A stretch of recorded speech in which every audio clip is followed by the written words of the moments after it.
Good afternoon, Professor Alan Chan, Dr. Vivian Look, judges, honorable guests, ladies and gentlemen. Welcome to the final presentation of 2013 iibd case competition organized by the Wing Lung Bank International Institute for Business Development and Chinese Business Case Research Center, School of Business, Hong Kong Baptist University. My name is Ariel Kwan. My name is Derek Wong. We are BBA students of Hong Kong Baptist University. It's our pleasure to be your Master of Ceremonies in this event. First of all, may we invite Professor Alan Chan, attending School of Business, HKBU, and co-chair of 2013 iibd case competition organizing committee to give his welcome remarks. Professor Chan, please. Welcome, everyone. Actually, I think we must particularly welcome our 5 teams joining this competition. In fact, they are all winners. They have won, so they're here, although some of them are still in the closed room.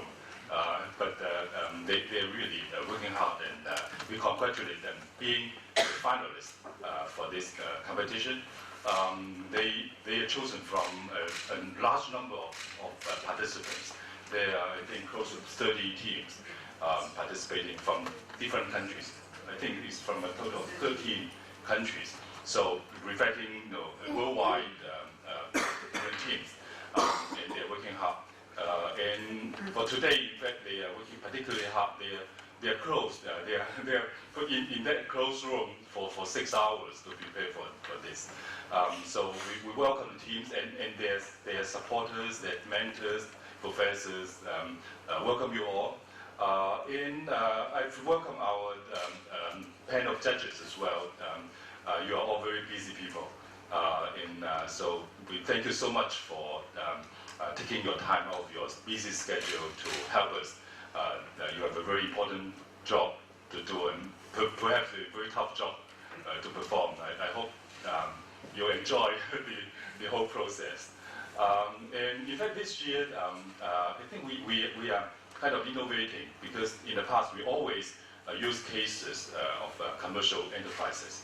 But this year is the first time that we have a social enterprise as our case, so our first attempt. And in fact, I think you all know that our School of Business has a theme, an emphasis in the sort of corporate sustainability. We try to work harder or emphasize more on the long-term profitability, and that is sustainability, sustainable business. So hopefully, through this competition, we can get the message clearer to all those who are participating. And I hope that this afternoon we will all have a very enjoyable, although I'm sure the teams will be nervous or they're working hard, but it will become a very enjoyable process. And so my welcome again, and hope you enjoy. Thank you. Thank you, Professor Chan. May we invite Dr. Vivian Look, consultant of the School of Business and co-chair of 2013 iibd case competition organizing committee, to introduce the 5 judges today. Dr. Look, please. Once again, I echo Professor Chan's remarks. Welcome you all to this competition, in particular first team from Ateneo de Manila. And you have a program, so you know the list of the 5 teams. And again, I agree very much, you are winners. Okay, you're one of the 5 finalist teams. And I see old friends, okay, in the room. And I also welcome the students, because this is really a very good learning opportunity for you. Now, the iibd, we have been hosting, organizing competitions for 8 years. Every year we have. The first 2 years actually is on new business venture. But then for the last 6 years is all on case. So the students are working on one case. And maybe for the judges, you have to listen to 5 presentations on the same topic.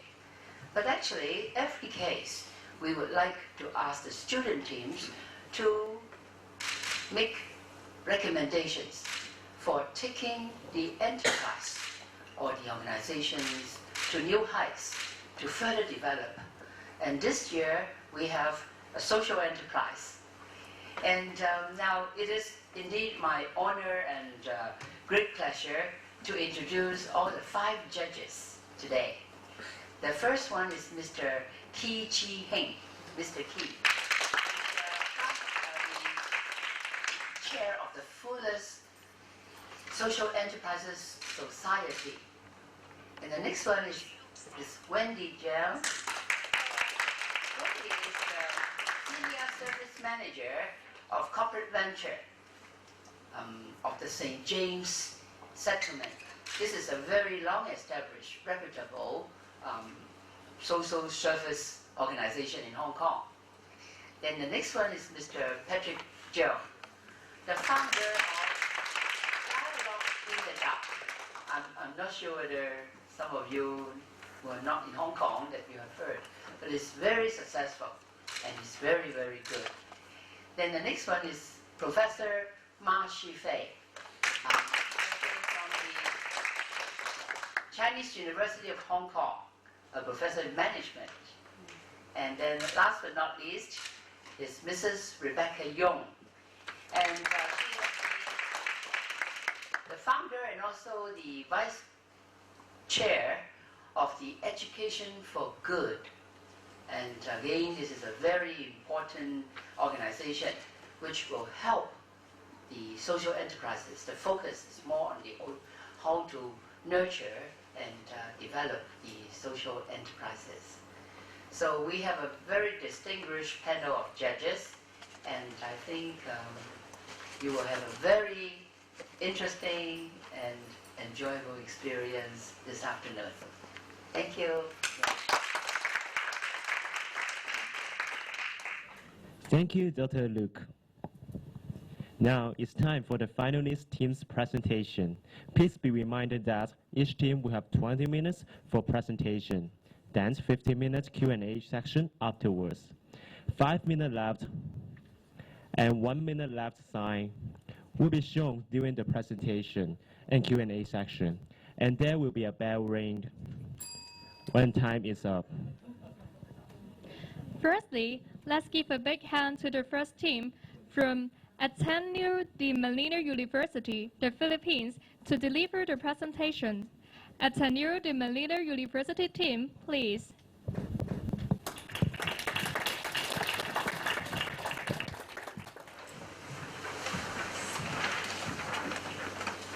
Good afternoon. We are Team Ateneo de Manila University.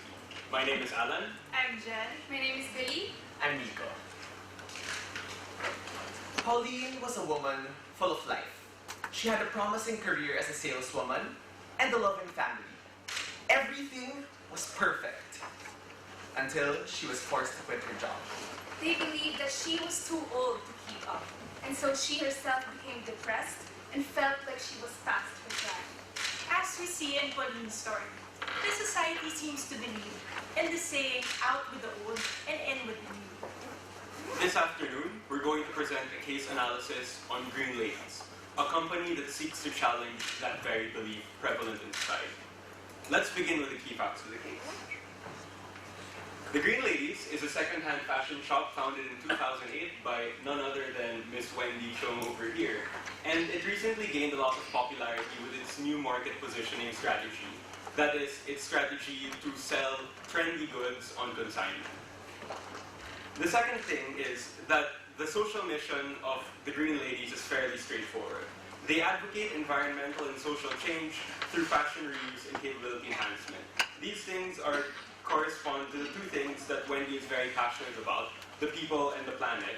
And we see that she is pioneering the eco-chic fashion trend in Hong Kong. The third key fact of the case is that Wendy needs to present a 5-year plan to her senior executives on November 30, 2013, and that's precisely what we want to help her with this afternoon. In light of the 5-year plan, there were some key issues that our team was able to identify. The first is with respect to perception. There are many reasons why many Hong Kong citizens do not want to buy second-hand goods. For instance, there's easy access to designer rejects from China, there's a belief that it's bad luck, or there's an image that it's of cheap quality. So there's really a perception problem in terms of what the company is facing. The second has to deal with expansion. Even before Green Ladies is able to expand, it faces a lot of internal problems and threats right now.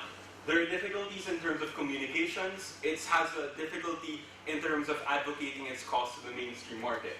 In terms of operations, the consignment is increasingly becoming a costly program for everybody. In terms of human resources, we see that there's a customer service standard gap among their sales force. And finally, in terms of management, we see that Wendy's spread out very thinly throughout the operations of the entire program. Finally, in terms of impact, we need to also be mindful of how well this Green Ladies Corporation is achieving its social mission, which currently it has no performance measurement system in place right now. So in light of all of these key issues, this is the main problem statement that Team Ateneo would like to address. How will Green Ladies grow and sustain itself as a first mover of the eco-chic fashion trend in Hong Kong? Now that we've identified the main problem that we seek to address, let's go to Jen for an internal and external audit. Jen? Thanks, Alan. So as an enterprise that seeks to attain success in the second-hand fashion industry in Hong Kong, it must be very well aware of the different opportunities that it can capitalize on and the threats that it must avoid. So utilizing the Porter's 5 forces as our main framework, we were able to discover that bargaining power of buyers and threat of substitutes are two high-risk factors in this industry. Bargaining power of buyers, considering that there are a lot of brands in the fashion industry, and really they can really just switch brands in terms of their patronization of fashion.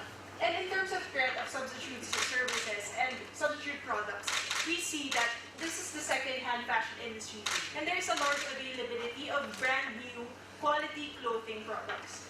Now we see bargaining power of suppliers, threat of new entrants, and rivalry of existing competitors as moderate risks. Now in terms of supplier power, even though we know that these vintage shops would rely on donors for their merchandise, we see that there would really still be a steady, stable or supply of these fashion products. Also, for the threat of new entrants, we see that because this industry, in terms of its appeal to the consumers, is still quite low, we see that it's not much of a great risk. And in terms of the rivalry of existing competitors, even though there are other vintage shops, there is still no saturation.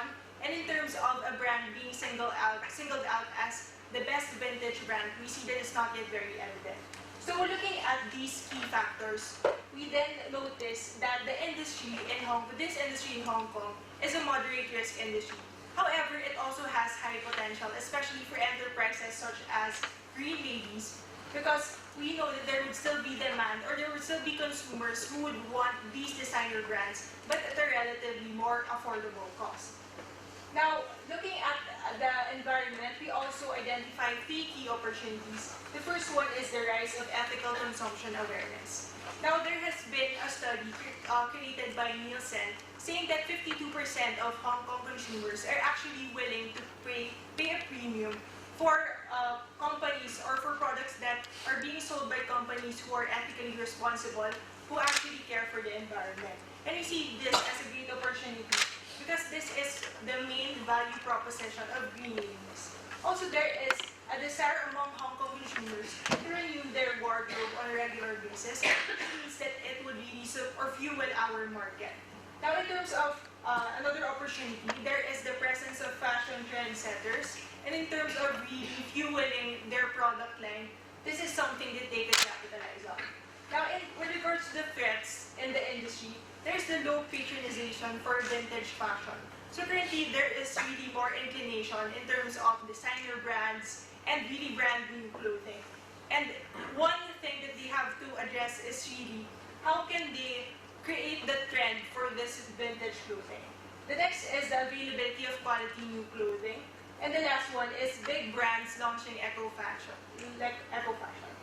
So now that we've explored the macro environment, let's now delve deeper into into the enterprise. With regards to their strengths, we see that the first one is its first mover advantage. So because it is the enterprise that is actually pioneered second-hand clothing or has made a mark in the second-hand clothing industry, we know that their awareness is already greater in terms of the consumers. They also have a social enterprise edge, meaning that what differentiates them from other vintage shops is that they are able to help the society by helping the environment and also helping their stakeholders, the consignors. And in terms of their weaknesses, we see that they need to develop their marketing and PR efforts, their HR issues such as their sales teams not being competent enough, and also their relatively low profit margin. So looking at it, the key internal and external factors are summarized in this SWOT matrix, and you will see how this will be integrated into our strategy later. And so, in order to evaluate the performance of the enterprise in terms of its double bottom line of profit and people, we created a social enterprise performance matrix. So here we see that currently they are in the green player quadrant because they are not yet able to deliver optimum social impact. And in terms of financial performance, they can still improve their profitability. And where we want them to be is in the game changer quadrant, wherein they are financially sustainable enough to actually fuel their social initiatives. So now that we have discussed where we currently are and where we want to be, here is Billy to discuss how we will get there. Thank you, Jen. Now let's look at what alternatives we can take to ensure spectacular growth for this wonderful social enterprise. So we actually have three alternatives for you today. The first is geographic expansion only, and we know that this is really the logical first step, next step for the social enterprise. And we do this by identifying the next high potential market and location wherein we can set up the shop. But is this really the only strategy that we can employ? Our next alternative is geographical expansion, but at the same time increasing prices. As we've told you earlier, socially conscious consumers are actually the ones who are willing to pay more for socially responsible products, and maybe we can bank on this proposition for green labels. Now, the third alternative is geographical expansion and creating a new product line. So what this means is integrating new value-adding activities that can ultimately integrate the women into the business model more and empower them to be active producers and co-creators of our products. So we analyzed these alternatives using the triple bottom line of profit, people, and planet. But at the same time, we're adding our signature criterion of persona, and this really refers to the brand equity and how much our brand can influence an entire movement towards social consumption in Hong Kong. And then we also add a risk factor in order to assess how risky each alternative could be. So for profit, we gave the highest score to adding a new product line at the same time geographical expansion, because this will in fact create new revenue streams for the company. For people, again, we are able to give the highest score to introducing a new product line, because again, this is not just about creating jobs, this is measuring what kind of impact we make on these women. Next, for planet, also creating new product lines would get +3, which is the highest score. And this is because by creating new product lines that also use recyclable materials, then we are able to actually reduce more waste in the industry. Finally, for persona, also introducing a new product line would get a +3 because we are integrating our brand more into our social mission and vision, and that is to make a change in people's lives. And so we put our risk factor, we gave a -2, or we subtracted 2 points from the third alternative because we foresee that it includes or entails risk for the company. But we also subtracted 0.5 to increasing prices because that may affect demand as well. Now totaling those scores, we have 9, 9, and 12, making our chosen alternative geographical expansion and introducing a new product line. And with this chosen course of alternative, let me now present to you our big idea. It's none other than the FAB strategy. And this means fortify, appeal, and blaze. By fortify, we mean fortifying the foundations of the organization. How can it expand without fortifying and improving its operations, its human resources? So this is really the first step. But the next one is appealing to consumers. We need to find the right touch points and introduce new messages that would in fact create this movement of socially conscious consumption in Hong Kong. Finally, we would like to blaze the world and not just, just talk about creating social impact, but actually measuring the social impact and putting more credibility to the enterprise. So, for the implementation points of this strategy, let me now call on Nico. Fabulous. Thank you, Billy. So now from an implementation standpoint, we will be showing you how the FAB strategy will come into action. So first, we must fortify the foundations. We go back to the foundations or the very core of the business, and we have to make sure that this is strong before we can even get anywhere. So first, we look at human resource management, because a main reason of why the business was established is to empower the middle-aged women. So we look at how they are managed from an HRM standpoint. So the overall theme for HRM will be empowerment. First, through the structure. Currently, as Alan said in the key issues, Miss Wendy over here is kind of spread too thin. She is very good in a lot of things, and this makes her responsible for a lot of areas of the business. However, we argue that if we are to move forward in scaling up the social enterprise, and if we are to touch and empower more lives of middle-aged women, we have to empower them through a new HR structure. So this involves the addition of new functional roles such as marketing manager, sales manager, and HR manager. So this is sustainable because Miss Wendy can actually train more middle-aged women in order to have more sustainability and to empower them even more, to show them that they're not just capable to be saleswomen, but they can also serve managerial roles. And this ultimately is empowerment. So next, from a planning and evaluation standpoint, we believe that we can improve this and empower even more middle-aged women by increasing their stake in planning and evaluation.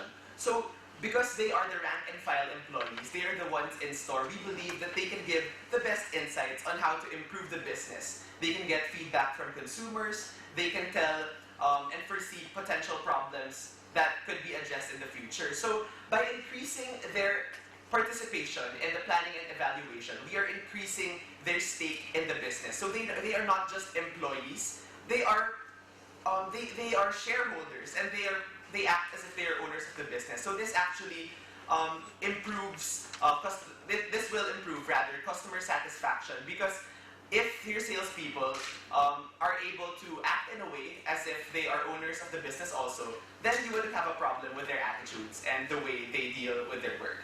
So next is from a compensation standpoint. So we believe that the best way to compensate our employees is through a performance-based commission. So as we said, they will be involved in the planning and evaluation. So their rewards or their bonuses can depend on how well they are able to reach their targets. So lastly, that's for the last thing rather is training. So for training, we believe that we can even push the envelope in terms of empowering these women by giving them specific sales training.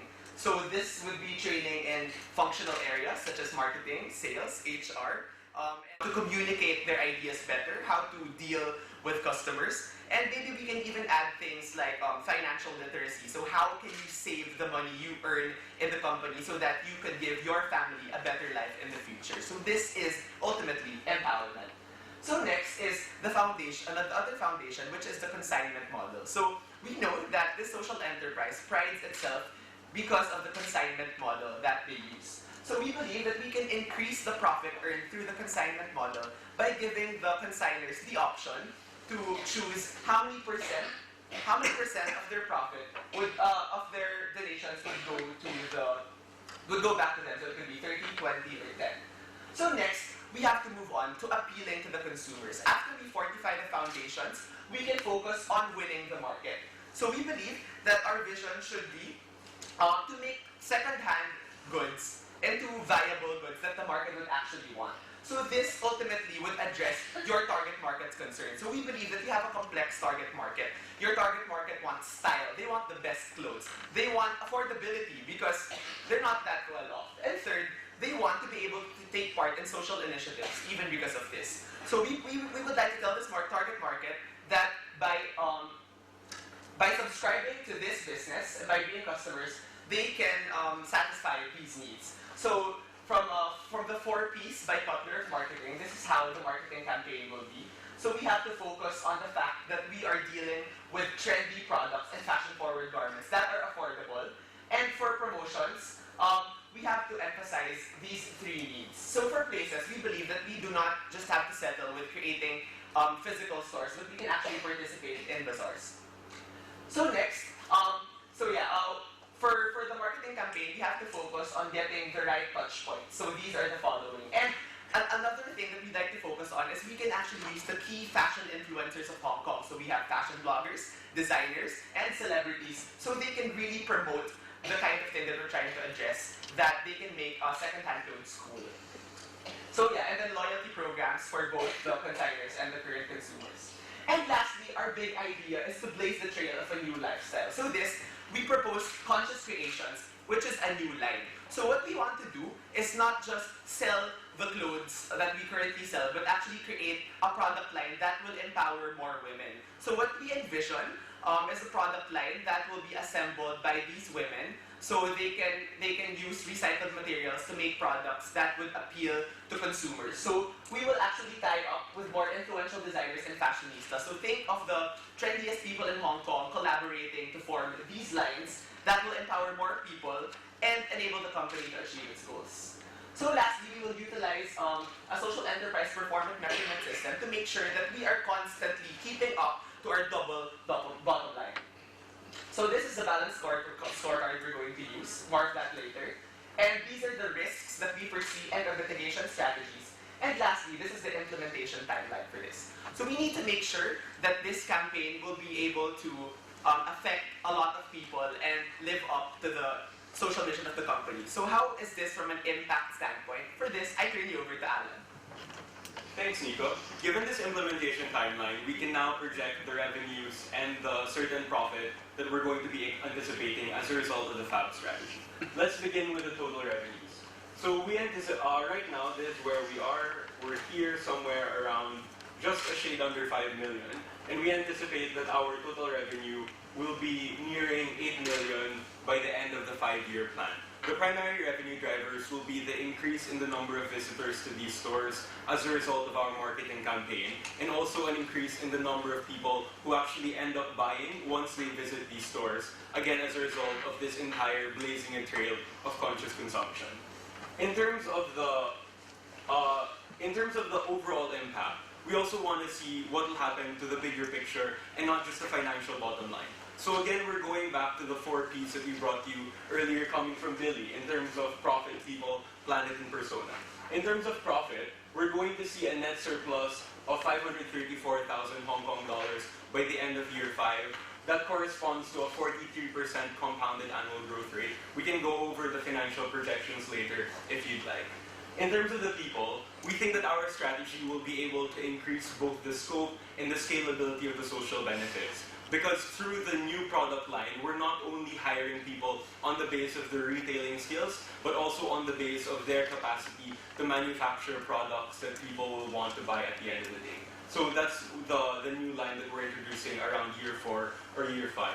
In terms of planet, what we anticipate is an improvement in the reuse rate, or the number of clothes that comes in to Green Ladies that is actually able to sell as a result